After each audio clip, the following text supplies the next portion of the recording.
Era had long accepted that she was nothing more than a burden her people. The Vori were a warrior race, their bodies built for battle, tall, powerful, and covered in armored violet scales that shimmered under Vor's twin sun's strength wasn't just respected among her kind, it was worshipped. The weak were not killed, but they were treated as if they didn't exist. And Era, she had been born without legs. It had been obvious from the moment she hatched, while the other hatchlings had stumbled onto their feet, their claws scraping against the cold stone of the nesting caves. Era had remained motionless, unable to follow. Her mother had turned away first, then the others. She had been left there small, helpless, forgotten. The Vori did not waste resources on the useless. She was not given a mentor like the other younglings. No one taught her how to fight, how to hunt, how to wield a blade. The few times she had tried to drag herself in training sessions, she had been met with nothing but laughter. Does she think she can fight? One of the young warriors had sneered, his tail flicking in amusement. Maybe if she had legs, another had cackled, sending a kick to her side that sent her sprawling. She had curled it on herself, burning with a mixture of rage and humiliation. But even then she had refused to cry. Instead, she had turned her attention to something the others ignored: technology. The Vori saw little use for machines beyond war, but Era had discovered that there was power in knowledge. She had spent her childhood salvaging broken tech, learning how it worked, piecing together scraps into something functional. If she couldn't be strong, she would be smart. If she couldn't fight with her body, she would fight with her mind. And so Era survived. Alone, but survival wasn't the same as living. She had never expected anything to change until the human arrived. Era first noticed him in the scrapyard, a graveyard of discarded tech, where she spent most of her time. It was the one place where no one bothered her. The Vori had no use for the broken, so they abandoned their machinery the same way they abandoned their crippled. The human stood out immediately. He was shorter than a Vori, but broad, his tan skin marred by old scars. His dark brown eyes were sharp, constantly scanning his surroundings as if he expected an attack at any moment. His uniform, a worn grease-streaked jumpsuit, marked him as a mechanic, not a soldier. He was different from the other humans that had arrived on Earth. Most of them had come under the Intergalactic Initiative, part of a desperate effort to improve relations between their species. Humans were problem solvers, meddlers, always trying to fix things. Era wanted nothing to do with them. So when a human crouched beside her, watching as she worked on a half-dismantled drone, she snarled, "You're wasting your time." Human, her voice was sharp, her elongated ears twitching with irritation. "Go help someone who matters." He didn't leave. Instead, he leaned forward, resting his forearms on his knees. "Who says you don't matter?" Era froze. No one had ever said that to her before. She narrowed her glowing violet eyes, studying him more closely. His hands were rough, from years of work. He smelled faintly of metal and oil, not the sterile antiseptic stench of the other human diplomats. "A worker, a builder, not a talker." She scoffed. "I know how your kind works. You see something broken, and you try to fix it, but I'm not your charity project." Human, his lips quirked into a half-smile. "Good, I suck at charity." Era frowned. He wasn't looking at her with pity. He wasn't looking at her like she was pathetic. He was looking at her like she was interesting. "You know," he said, nodding toward the dismantled drone at her feet. "That's a Mark 12 recon unit." Human built. Era's grip on her tool tightened. "Obviously think you can fix it." She bared her fangs. "I wouldn't be working on it if I couldn't." "Then prove it." Era bristled at the challenge, but she didn't hesitate. If there was one thing she hated, it was being underestimated. Her claws moved swiftly, recalibrating circuits, realigning delicate wiring. She didn't even need to think. Her hands knew what to do. Within minutes, the drone whirred to life, its red optic blinking as its systems rebooted. Ayas sat back, smug. The human whistled. "Damn, not bad." Era should have felt satisfied. Instead, she felt seen. It was unsettling. The human stood, dusting his hands on his jumpsuit. "I'm Logan, by the way, Logan Hayes." She said nothing. Names meant attachment, and she had long since learned that attachments led to disappointment. But Logan didn't seem to mind the silence. He turned, ready to leave, but then hesitated. "I used to be in the Terran fleet," he said casually. "Wasn't strong enough, fast enough, good enough." He glanced at her. "People like to pretend. Only the strong survive. But that's the smart survive, the stubborn survive." He tilted his head. "You seem like both." Era's stomach twisted. She hated how easily he had read her. She forced a smirk. "So what, you think we're the same?" Logan chuckled. Nah, his gaze flicked to her half-finished projects, to the metal scraps she had turned into something useful. You're smarter than me. Era didn't have an answer for that. And for the first time in a long time, she wasn't sure if she wanted one. Era told herself she wouldn't think about the human Logan Hayes. Then the name felt foreign in her mind, something that didn't belong in the grim metallic world she had built for herself. And yet, as she sat alone in the scrapyard recalibrating a faulty power cell, she realized her hands weren't as steady as usual. It was infuriating. She had spent her entire life ignored, discarded like one of the broken machines she scavenged. That was the way of the Vori, survival of the strongest. Rejection of the weak. She had learned to live with it. She had accepted it. And then he had come along offering something dangerous. Acknowledgement. Era scowled, tightening the last bolt on the power cell before shoving it aside. It didn't matter. He didn't matter. She had no interest in human aid programs, no interest in their constant need to fix things that weren't theirs to fix. Humans have been on for years now, desperately trying to establish an alliance, offering resources, technology, diplomatic nonsense. Vathi warlords tolerated them because their machines were useful, their weapons efficient, but they would never respect them. Strength could not be bought, and Vathi did not kneel to outsiders. Era agreed. At least she had thought she did. She cursed under a breath and forced herself back to work, determined to forget the human and his infuriating warm eyes. She almost succeeded until she heard the sound of approaching footsteps. Era's claws instinctively tightened around her tool, her body coiling like a predator preparing to strike. Few ever came near the scrapyard. The BESTHFY had no use for the weak, and they certainly had no use for her, but the footsteps didn't belong to one of her kind. They were too light, too measured. She didn't have to turn around to know who it was. Logan came to a stop a few feet away, hands in the pockets of his jumpsuit. He wasn't wearing the polished, stiff uniform of the human diplomats. His was faded, worn, stained with grease and real work. Era exhaled sharply through her nose. You again? Logan grinned. Me again. She set down her tools with exaggerated patience. If you're here to offer me a job again, save your breath. He tilted his head slightly. You remember that hut? Era growled. I remember everything. Human. Good, he said, dropping into a crouch beside her. That'll make this easier. She resisted the urge to snap at him. I don't need whatever it is you're offering. Logan raised an eyebrow, glancing at the disassembled parts scattered around her workspace. Could have fooled me. Era's jaw tightened. She knew what he saw: her world built from scraps, held together by sheer will, and yet for all her intelligence, for all her skill, she was still trapped here. Logan's voice softened. You ever wonder why we're here? Era. She tended to the sound of her name on his tongue, too familiar, too personal. She forced a smirk. Not particularly. Liar. Her scales bristled, but he continued before she could snap at him. Most people think we're here for strategy, that we want to study the VNA, maybe learn how to be like you. He shook his head.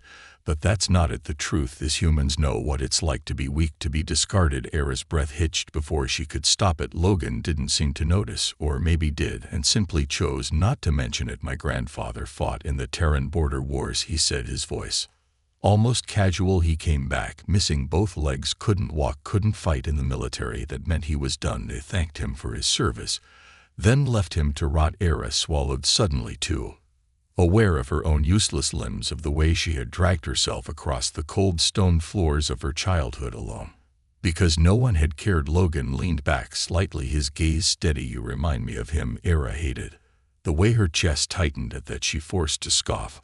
I suppose this is the part where you tell me how he found hope and became a hero. Logan chuckled.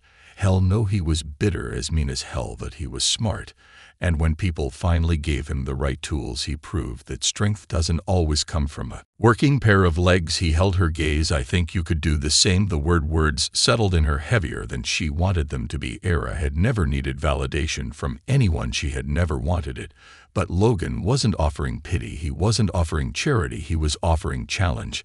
And that was something she understood. She exhaled slowly. You're persistent, human. Logan grinned. I get that a lot. Era hesitated, then glanced at the half-functional drone beside her. Her fingers flexed against the metal. If she accepted his offer, it wouldn't change what she was. She would still be different, still be rejected by her people, but for the first time she wondered if that mattered. Her eyes flicked back to Logan. "Fine," she said, voice steady. "But if you annoy me, I'll disassemble you like one of my drones." Logan smirked. "Deal." And just like that, her world shifted. Era had never worked with a team before. She didn't trust groups, didn't trust anyone really. Life had taught her that reliance on others led to disappointment or worse, rejection.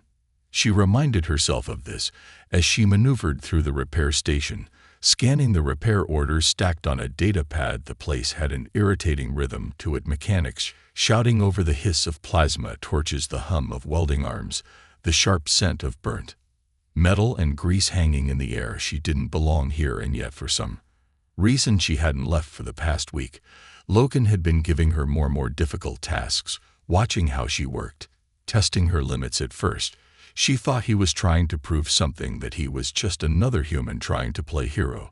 But he wasn't. He never questioned her skills, never acted surprised when she completed a repair faster than expected, never treated her like she was some fragile thing in need of saving. It unsettled her, as she had spent her whole life being ignored or underestimated. Logan didn't knee still. She kept her distance, watching, evaluating, until the day he handed her a data pad and said, "Think you can handle something real?" She scanned the details. A damaged drop ship, its thruster system fried from a failed test flight. Most of the external plating was intact, but the stabilizers were shot, and the power systems were completely unstable. As Zyra frowned, who the hell was piloting this? A blind Rodari. Logan chuckled. Close new recruits with more enthusiasm than common sense. She flicked through the schematics. A mess but fixable. "I'll handle the externals." "Stabilizers," Logan said, stretching his arms. "You take the internal power systems. We'll meet in the middle." Era hesitated. She wasn't used to working with someone else on something this complex. She had always done things her way, at her own pace. Trusting someone else to do their half right, that was the real challenge. Still, she wasn't about to back down. Fine, they got to work. The dropship loomed over the hangar, suspended by reinforced gravity locks. Its engines were scorched, wires dangling from the underbelly, fuel lines exposed and leaking fumes. Era climbed into the internal maintenance hatch, squeezing into the cramped space beneath the main console. The heat from the failing power core pressed against her skin, the scent of burnt circuits thick in the air. Perfect. She worked in silence, her claws moving quickly, bypassing damaged conduits and rerouting power surges. Every piece of this ship's design was inefficient, patched together with human brute force rather than precision engineering. Logan's voice crackled over the calm. "How's it looking in there?" Era exhaled sharply, like someone built it out of spare parts and wishful thinking. He laughed. "Hey, that's the human way." She rolled her eyes, but kept working. 10 minutes in the morning. Lights flickered. Her eyes narrowed. "Wait, something's off." She checked the readings. The power fluctuations weren't stabilizing. If anything, they were getting worse. Her stomach twisted. "Logan," she said, voice sharp, "there's an energy buildup in the thruster core. A containment field isn't holding." A pause. "Then can you override it?" "Not fast enough." She moved fast, her claws working across the exposed wiring, trying to force a manual reset before the surge hit. Too slow. The warning alarms blared, a deep metallic groan shaking the ship as energy rised through the unstable circuits. Sparks erupted around her, the ship lurching violently as the gravity locks failed. For a single terrifying moment, Era was weightless. Then she was falling. The impact slammed through her body as she crashed into the lower compartment, her vision flashing white-hot from the sudden jolt of pain. Metal scraped against her scales, the force sending her spiraling downward.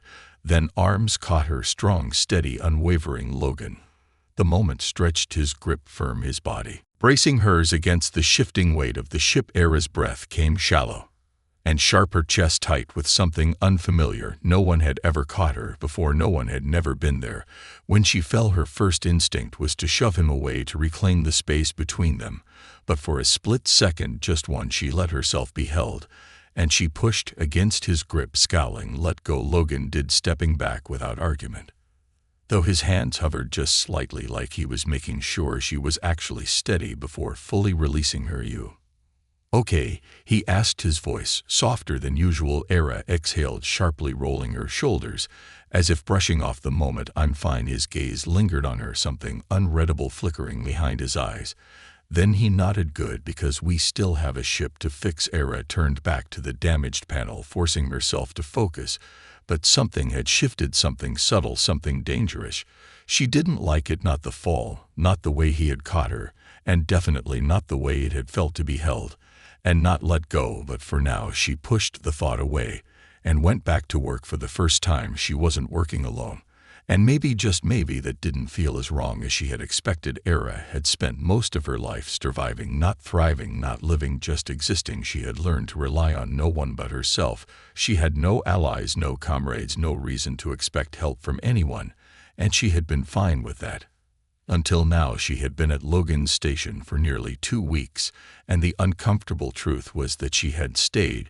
She could have left, could have disappeared back into the scrapyard, into the shadows where she had always belonged, but she hadn't, and that realization knotted her. The repair station had its own rhythm, mechanics shouting across work bays, the hum of plasma torches, the steady beep of diagnostic scanners, a constant pulse of motion and energy. It should have been overwhelming, suffocating. Instead, it was becoming familiar. She hated that. And she hated him, not in the way she had once hated the Vori warriors who had laughed at her, nor in the way she had despised the elders who had turned their backs on her. No, this was a different kind of hate, the kind that came from disruption, from something creeping into her world and changing it before she could stop it. And Logan Hayes was a disruption. She was thinking about this, about how much she resented Ed, that she was thinking about it at all, when his voice cut through the noise. Era. She exhaled slowly before turning. What now? Human. Logan grinned, undeterred by her ever-present irritation. You busy? I'm always busy. Great, you're coming with me. Era narrowed her glowing violet eyes. Did you miss the part where I said I was busy? Logan didn't respond. He just started walking, not waiting for her, not even checking to see if she was following. The assumption was infuriating. Even more infuriating was the fact that after a long moment she did follow. He led her through the main work bay, past stacks of salvaged ship parts and half-dismantled engine cores, until they reached one of the smaller side hangars. The heavy blast doors hissed open, revealing a large cargo container, its metal plating scarred and dented from what looked like a rough landing. Era frowned. What am I looking at? Salvage. Team pulled this from an old human military outpost, Logan said, running a hand over the container's reinforced edges. Figured you might want to take a look before we break it down. Era crossed her arms. Why would I care? Logan smirked. Because it's full of prototype tech. That caught her attention. She stepped closer, studying the markings on the crate. The security panel was fried, likely from whatever crash this thing had endured. The metal was thick, reinforced military-grade plating, but it had seen better days. Era pulled a small diagnostic tool from her belt and connected it to the damaged security console. Within seconds, she was bypassing the outdated encryption, rerouting power to the locking mechanism. She could feel Logan's gaze on her as she worked. You always this fast? He asked. She didn't look up. You always this annoying? His chuckle was quiet. You'll get used to it. She wasn't sure if that was a threat or a promise. With a final click, the lock disengaged. The doors hissed open, revealing rows of stacked crates. Some were labeled in human military script, others were unmarked. Logan stepped inside, first activating a work lamp to illuminate the contents. Era followed her sharp eyes, scanning the cargo. Then she froze. In the center of the container, beneath layers of dust and discarded equipment, lay a pair of mechanical legs. Not just any prosthetics, higher military issue augmentations, sleek, reinforced, designed for full mobility. Era's breath hitched before she could stop it. She knew exactly what these were. They weren't simple replacement limbs. They were combat-grade enhancements designed for soldiers who had lost more than just mobility, designed to give them an edge, to make them stronger, faster, better than before. Her claws flexed involuntarily. Logan's voice was quiet. I thought of you when I saw them. Eyes stiffened. What? You're smart. Logan continued, stepping beside her. You're probably already figuring out how they work just by looking at them. He wasn't wrong. She could see the design in her mind.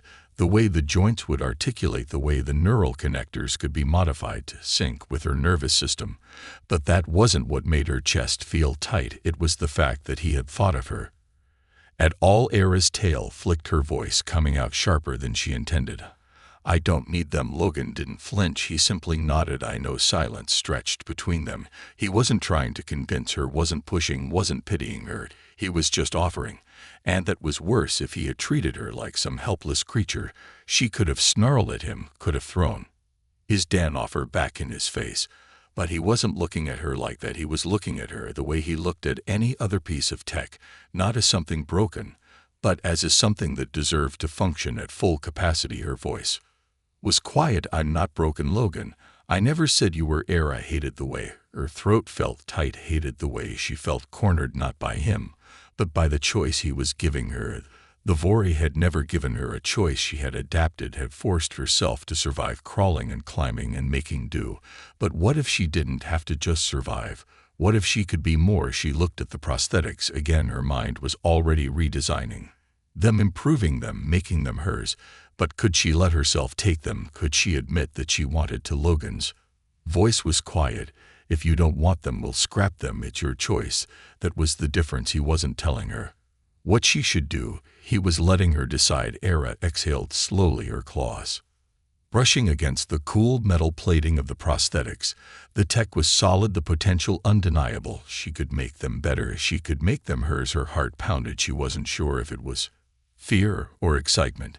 Maybe both. She looked at Logan, her voice steady despite the storm inside her. "Give me time to think." His smile was soft. "Take all the time you need." For the first time in her life, Era didn't feel like something discarded. She felt like something worth building. Era sat in her workshop, staring at the dismantled prosthetics on her workbench. The components lay in perfect disarray, wires coiled neatly beside neural interface modules, metal plating stacked in methodical rows, servos and actuators exposed like the inner workings of a dead machine. She had taken them apart piece by piece, analyzing every function, every flaw. The engineering was solid, military grade, durable, efficient, and yet it was still wrong, not because the tech was faulty, but because it wasn't hers. Her claws tapped idly against the table, the rhythmic clicking filling the silence. She had been avoiding the decision for days, dissecting the prosthetics like a puzzle she had no intention of solving. Every night she told herself she would leave them alone. And every morning she came back, drawn to them like a gravitational pull. She couldn't resist. She exhaled sharply and leaned back, her violet eyes narrowing as she studied the half-dismantled limbs. They looked like they belonged to someone else, because they did. She had spent her entire life learning how to move without legs, mastering her own way of crawling, climbing, slithering, adapting. The idea of strapping on a pair of foreign limbs, of suddenly being able to walk like it had never been a struggle. It felt like a lie, like erasing everything she had been before. Her tail flicked, irritated at her own hesitation. The VY warriors had made it clear from the moment she was born she would never be one of them, no matter how intelligent, no matter how skilled. She would always be less in their eyes. A memory surfaced unbidden. She was 6. Small, fragile, still clinging to the belief that she could prove them wrong. The training halls were filled with young warriors, their bodies sleek and powerful, moving in perfect synchronization, tall, slashing as they dodged and struck in brutal, elegant patterns. Era had crawled to the edge of the arena, watching. She wanted to be one of them. She tried. She dragged herself forward, attempted to mimic their movements, to train alongside them. They noticed. "Look at it." The voice had been sharp, mocking, crawling like an insect. The laughter that followed stung worse than any wound. One of the warriors, a towering young male, had stepped forward. He looked at her with thinly veiled disgust, his sharp features twisted in amusement. "You're not one of us," he had said, his tail curling lazily around his feet. "You never will be." Then, without warning, he kicked her, not hard enough to break anything, but hard enough to send her sprawling onto the rough stone floor. Her claws scraping against the surface as pain jolted through her ribs. More laughter, more voices, pathetic. Maybe if it had legs it wouldn't be so useless. Maybe it should crawl away. She had refused to cry, refused to let them see how badly it hurt. Instead, she had memorized their faces, had burned their laughter into her mind, until it became fuel. That was the moment she stopped wanting to be one of them. That was the moment she decided she would never need them now, sitting in the quiet hump of her workshop, staring at the prosthetic legs. She wondered if she put them on, was she proving them right? Or was she proving that she had never needed their acceptance in the first place? A sharp knock at the door pulled her from her thoughts. She didn't need to look up to know who it was still thinking. Logan. Era exhaled and glanced toward the entrance.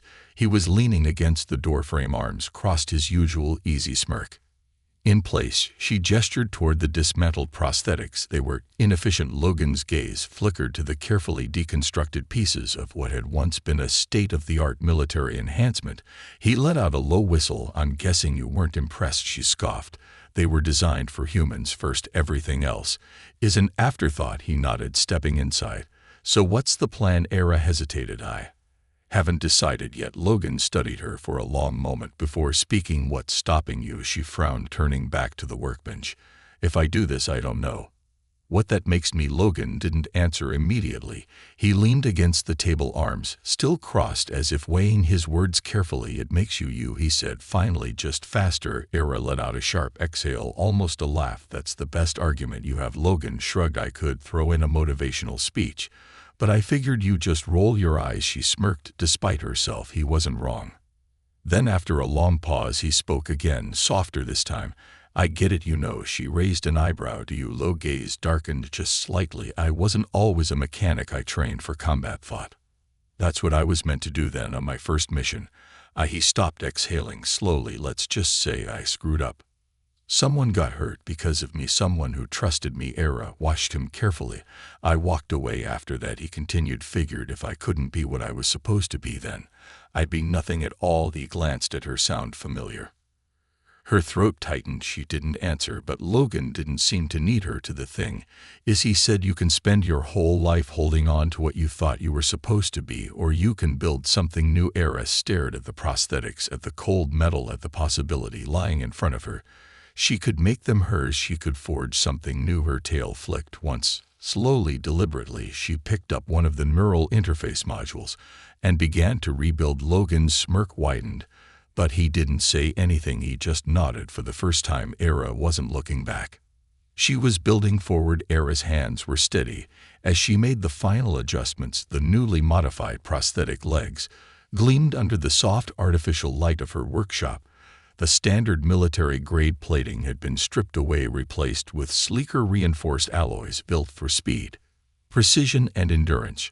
She had reworked the neural interface from the ground up, improving its latency response, optimizing its power efficiency, and fine-tuning the movement algorithms so that every step would feel natural, not artificial. They were hers now. She had spent nights rebuilding them, reshaping them into something that felt right, and now they sat before her, not foreign, not unfamiliar, but something she had created, something that belonged to her. She took a slow breath, and then she reached for them. The process of attaching them wasn't entirely painless. The prosthetics locked into place with a cold hiss, the connectors fusing with her nerve receptors, sending a jolt through her spine like a sudden shock of energy, awakening dormant muscles. For a moment, her vision blurred, the overload flooding her senses as her body adjusted to the foreign limbs. Then stillness. Era flexed her claws. She could feel them, not the metal, not the plating, but the motion itself, like an extension of her own body. She placed her hands on the edge of the workbench and pushed herself up. For the first time in her life, she stood. Her balance wavered for half a second before the adaptive stabilizers corrected, compensating for the unfamiliar weight distribution. The neural interface responded seamlessly, adjusting to every micro movement. Her breath caught in her throat. It was easy, too easy. Her tail curled behind her in a tension. She had spent her whole life dragging herself forward, using her upper body strength to climb, crawl, adapt. She had never known what it was like to simply stand without struggle. It felt wrong, like she had skipped a step, like she had taken the easy way out. A sharp knock at the workshop door pulled her from her thoughts. "Did you finally stop overthinking it and put them on?" Logan Ayas scouted. "No, I'm floating midair." Human. Logan let out a low whistle as stepped inside, his gaze sweeping over her standing form. He wasn't grinning this time. His usual easygoing confidence was there, but there was something else in his expression, something unreadable, Something like understanding. How do they feel, he asked. Era hesitated. She wanted to say wrong. She wanted to say unnatural. But that wasn't the truth. They work, she muttered instead, glancing down at the sleek black plating covering her lower half. Yeah, no, you built them, Logan said, arms crossed. But do they feel like yours? Era flexed her toes, testing the pressure response. The servos adjusted instantly, reacting with the same ease as real muscle fibers. The sensation was strange. They don't feel like something I was given, she admitted slowly. They feel like something I took. Logan grinned. Good, that's how it should be. She rolled her eyes. Spare me the philosophy. Hey, if you're here to watch me walk, get it over with. Logan's grin widened. Actually, I was going to say, if you're up for it, I could use a hand. There's a situation in the main hangar. Era narrowed her eyes. What kind of situation? His smirk faded. Bori, her blood went cold. She hadn't encountered her own kind in months, not since she had chosen to stay at Logan Station, working among humans instead of warriors. The last time she had seen a VY soldier, they had barely acknowledged her existence, treating her like an unworthy defect, a disgrace to their species. Logan must have noticed the tension in her shoulders, because his tone softened. You don't have to get involved. Era clenched her jaw. No, she didn't have to, but she wanted to. She wanted to know why they were here. She wanted to know if they had come looking for her, and more than that, she wanted to face them. Standing, she turned toward the door. Let's go. The main hangar was filled with acidy mechanics, paused, their work eyes flicking toward the group of 3 Vori warriors standing near the docking platform. They were tall, broad-shouldered, covered in iridescent violet scales, their gold-plated armor etched with the sigils of their warrior caste. Era recognized their markings. They were high-ranking, not just warriors but enforcers. They weren't here by accident. One of them turned, and his cold, slitted eyes locked on a hers. A slow smirk curled his lips. Era, her claws twitched. She knew him. Croth, he had been among the young warriors who had mocked her, taunted her, kicked her down when she was small and weak. He had been one of the many who told her she would never be one of them. And yet here he was looking at her, acknowledging her. Logan stepped slightly in front of her, his voice even. Something I can help you with? His gaze flicked to him, then back to Era. We're not here for you, human. His smirk widened. We here for her. The room felt too small, too tense. Era forced her voice to remain steady. What? Croft stepped forward, and the other 2 warriors followed in perfect formation. He didn't look at the prosthetics, didn't acknowledge them. But Era knew he had noticed. We heard rumors, Croft said smoothly, that the exile had traded her heritage for human scraps. Era's tail flicked behind her, her stance shifting automatically. For the first time, she felt the balance of her new legs, the weight distribution, the power coiled in the servos, and something in her snapped. Last I checked, she said, her voice cold, I wasn't given a choice in being an exile. Croft chuckled. And yet you made the choice to stay here among them, crawling to them for help. His voice was low, taunting. Tell me, Era, do you still crawl? Logan shifted beside her. You should watch your tone. Era barely heard him. She took a step forward. The sound was sharp, metal on metal, her prosthetics striking the floor with a definitive, unshakable rhythm. Kay's smirk faltered just slightly. Era stopped an arm's length away, tilting her head. Crawling, she echoed. Then she moved fast. Before Croft could react, she kicked forward, striking the ground and using the enhanced propulsion of her new legs to launch herself straight at him. He barely had time to block. The impact shook the hangar floor, sending him stumbling backward, his claws scraping against the metal as he tried to regain balance. Era landed smoothly, effortless, controlled, powerful. She stood over him, now looking down at him, and when she spoke, her voice was calm, steady, and lethal. I don't crawl anymore. The silence that followed Era's words was thick with unspoken weight. The air in the hangar was tense, the onlookers frozen, watching the moment unfold like a tightly wound coil waiting to snap. Croft pushed himself up from the ground, his expression flickering between shock, anger, and something else, something dangerously close to respect. He wasn't used to being challenged, least of all by her. Era held her ground. She felt it now, the power in her stance, the stability of her prosthetic legs, the undeniable presence. She commanded. The girl who had once crawled before these warriors was gone. In her place stood something new, stronger, faster, unapologetic. Kay's slitted eyes narrowed, but his smirk had lost its cruel amusement. He took a slow step forward, tilting his head. "So you finally stand?" Era lifted her chin. "I always did. You just never looked." A beat of silence. Then unexpectedly, he laughed, not a mocking laugh, but something deep, rumbling, and grudgingly approving. The other two Vori warriors exchanged wary glances, but didn't interfere. Croth straightened, rolling his shoulders, as if testing his own pride for injuries. "I was wrong about you," he admitted, "but tell me, Era, do you think standing makes you one of us now?" Era's tail flicked behind her, her claws flexing at her side. The answer came easily. No. Crow raised a brow. Era took a slow step forward, her enhanced servos adjusting seamlessly, her every movement precise, controlled, deliberate. "I don't need to be one of you. I don't need to prove anything to anyone but myself." She let the words settle before adding, deadly calm, "And if you ever speak to me like I'm beneath you again, I put you back on the ground." Harder. For a moment it felt like the whole station held its breath. Then Croth grinned, a true warrior's grin, the kind reserved for equals good.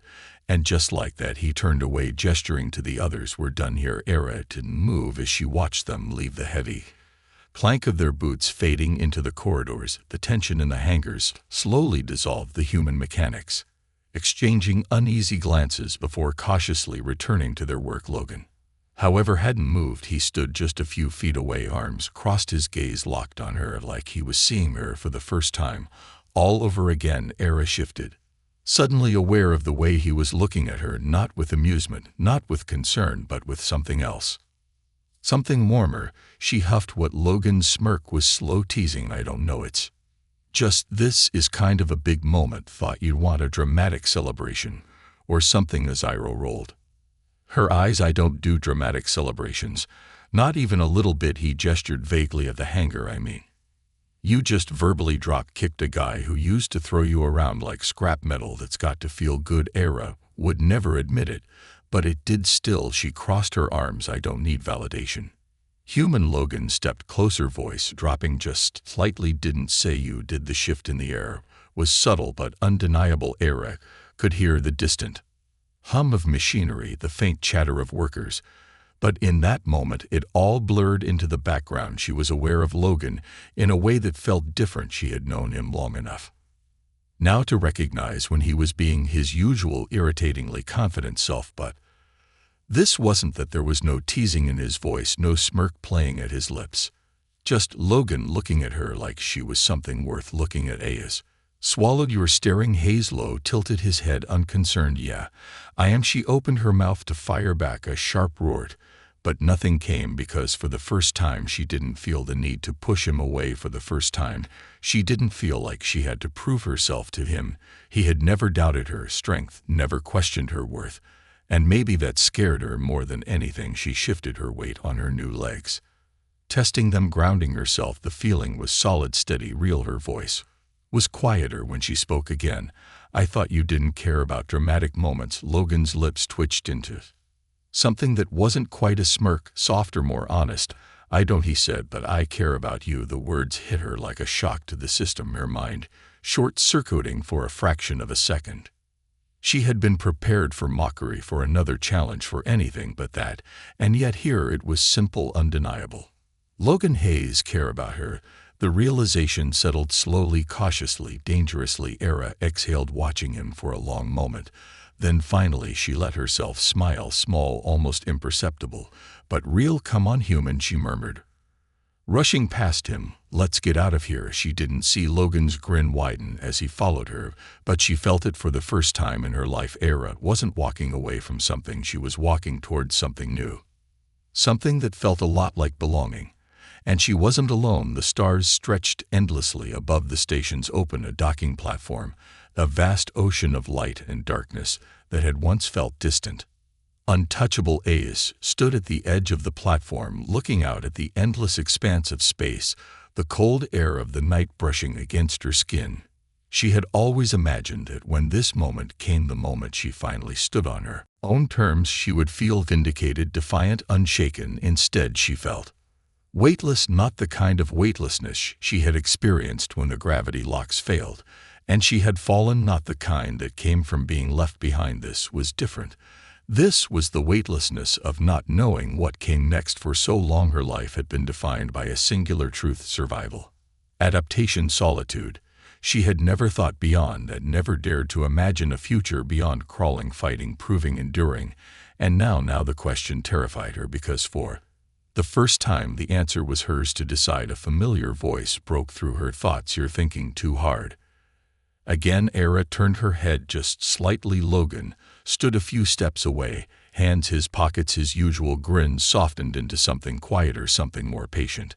"I don't think you're used to standing still," he added, his tone light, but knowing. Era huffed, looking back at the stars. "Standing still is a waste of time." Logan stepped closer. "Maybe, or maybe it's just the first step before moving forward." His meaning wasn't lost on her. Era exhaled, flexing her claws as she shifted her weight, slightly feeling the subtle response of her prosthetics. The way they moved, as if they had always been a part of her. A part of her wanted to run, not out of fear, but out of habit. Because she had never stayed in one place for too long, never let herself become attached to anything or anyone. Logan had become the exception to that rule, and that was dangerous. She turned to face him fully. "You never asked me why I really stayed." Logan raised an eyebrow. "Didn't have to. I figured you'd tell me when you were ready." Era studied him for a long moment. His expression held no expectations, no pressure, just quiet certainty. He had always been like that, hadn't he? Always waiting, never pushing, never demanding more than she was willing to give. She swallowed. "I stay." Because her voice faltered for half a second. Because leaving meant going back to nothing. Logan didn't speak. He just listened. Era clenched her jaw. "I don't belong with the Vorfi. I never did, and I don't want to." She let out a slow breath. "But I didn't think I could belong anywhere else either." Something flickered in Logan's expression, something warm, steady, grounding.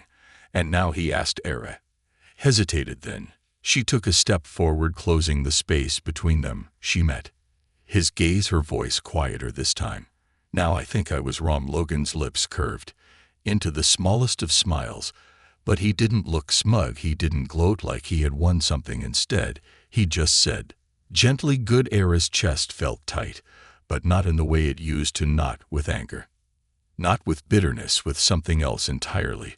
She shook her head. "You're really bad at dramatic speeches." Logan chuckled. "Yeah, well, you're really bad at pretending you don't care." Era narrowed her eyes. "I don't." He took her hand. It wasn't rushed, wasn't forced, just a simple, steady motion, his fingers wrapping around hers like it was the most natural thing in the world. Era should have pulled away. She didn't. She just stared at their joined hands, her heart beating too fast, too loud. Logan's voice was quieter now. "You don't have to go anywhere you don't want to." Era swallowed. For years she had thought strength meant standing alone. Now, standing beside him, she realized strength could also mean choosing not to be alone anymore. Her grip on his hand tightened slightly, not a desperate grasp, not a hesitant reach, just acceptance. Era exhaled, the stars above them stretching infinitely forward like a future she had never dared to imagine. Now she could, now she would, and this time she wasn't walking into it alone.